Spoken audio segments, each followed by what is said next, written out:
খুবই টেনশনে ছিলেন আপনারা যে মেয়ের বিয়ে ঠিকঠাক জায়গায় হবে কিনা। মানে ভাগ্য কত ভালো দেখুন আপনাদের যে একটা সোনার টুকরো জামাই পেয়েছেন। মানে নিজের মুখে বলতে নেই, একখানা রত্ন পেয়েছেন আপনারা।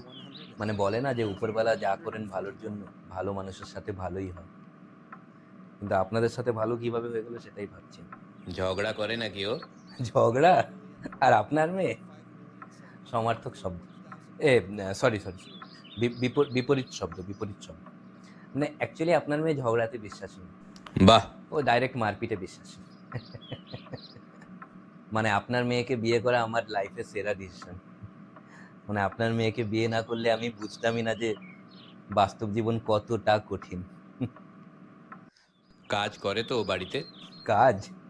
আপনার মেয়ে সবসময় নিজেকে কাজের মধ্যে ডুবিয়ে রাখতে ভালোবাসে।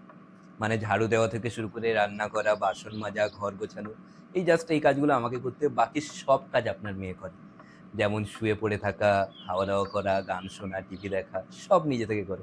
আমাকে একটুও হেল্প করতে দেয় না। মানে মাঝে মাঝে আপনার মেয়েও রান্না করে, যেদিন কেউ খায় না আপনার মেয়েই রান্না করে। মানে ওর যা রান্না এখনো মুখে লেগে আছে, এত বিশ্রী। সরি, মিশ্রি মিশ্রি, মিষ্টি। আপনার মেয়ে অ্যাকচুয়ালি মিতভাষী, মানে খুব কম কথা বলতে দেয় আমাকে আর কি।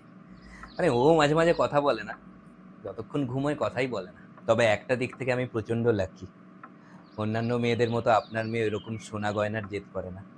ও সামান্য হিরেতেই খুশি। তবে টাকা পয়সার দিক থেকে কিন্তু আপনার মেয়ে প্রচন্ড উদার। মানে আমি যখন প্রবলেমে পড়ি ওর থেকে টাকা চাই, ও না বলে না, হ্যাঁও বলে না, কিছুই বলে না, ইগনোর করে ফুল। আর আজকের রান্নাটা খুব ভালো হয়েছে। কে রান্না করেছে? মা রান্না করেছেন? হ্যাঁ হ্যাঁ, বুঝতে পেরেছিলাম, খুব ভালো ডিসিশন নিয়েছেন যে মেয়েকে রান্নাঘরে ঢোকাননি।